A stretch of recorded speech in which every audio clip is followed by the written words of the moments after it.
Assalamu алейкум, урматтуу Москвада мекендештер, амансыздарбы? Сиздер менен эле кайрадан Москва бар.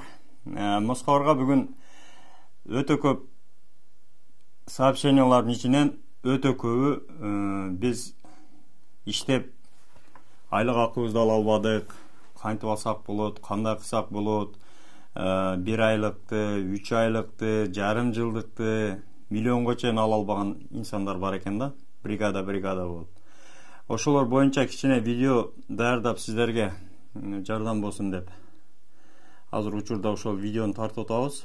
Андыктан аягына чейин көрүңүздөр туугандар. Айлыкты эгерде ала албасаңыздар кимге кайрылыш керек, кандай кылабыз деген суроолорго жооп толугу менен берген аракет кылабыз.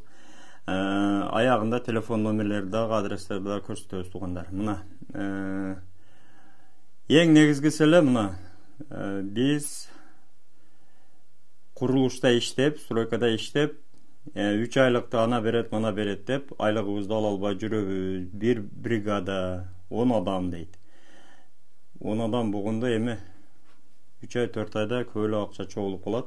Андыктан биринчи эле айта деген нерсе, эгерде сиздер туугандар ушундай жумушка кирсеңиздер, жумушту баштаардан алдын сөзсүз түрдө келишим, трудовой договор, келишим менен гана иш кылыш керек. Москвада, Россияда, айрыкча бөтөн жерде жүргөндө мыйзамдарга ылайык келишим түзүп, келишимге кол коюп, колдон келсе ошол келишимди толугу менен окуп, андан кийин ишке киришиш керек. Негизи ошол келишимде жазылат. Трудовой договордо сиздин иш акыңыз, канча күн иштейсиз, кандай иштерди кыласыз толугу менен жазылыш керек да. Ошолорду жазып, трудовой договорго кол койдуруп, ишканалар менен түзгөндө, жеке ишкерлер менен түзгөндө ошол колду койдуруп алсаңыздар, андан кийинкиликте эгерде ошентип айлыкты кечиктирип, айлыкты бербей, сиздерди кыйнай турган болсо, тийиштүү органдар бар. Тийиштүү ошол барып, ошол акчаңыздарды өндүрүп, колуңуздарга кармата турган органдар бар туугандар. Ошондуктан эң эле биринчи сиздерден сураныч, иштерден алдың, ишке кирерден алдың мыйзамдуу түрдө ошол документтердин арасында трудовой договор, иш келишими, жумуш келишими болуш керек.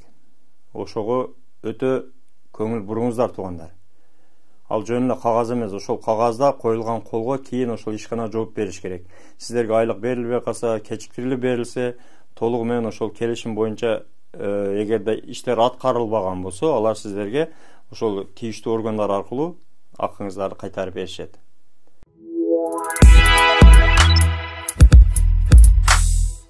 Эмгекти коргоо министрлигинин алдында түзүлгөн миграция атайын мигранттар үчүн ишкана бар. Улица Малая Полянка, 7, строение 5. Биринчи подъезд, цокольный этаж. Цокольный деген подвал. Метро Полянкадан чыкканда 360 метр экен, 3 минут экен да. Телефондорун айта кетели: 8 495 197 76 71. Иш графиги понедельниктен субботага чейин иштейт экен. Суббота, воскресенье, выходной. Саат 9-дан баштап 6-га чейин иштейт экен. Андыктан ушул маалыматты колдон келсе бөлүшүп коюңуздар. Айлык ала албаган мигранттарга, мекендештерибизге, туугандарга жардам болсун туугандар. Аман болуңуздар, бөтөн жерде өзүңүздөргө сак, документке так болуңуздар туугандар. Аман болуңуздар.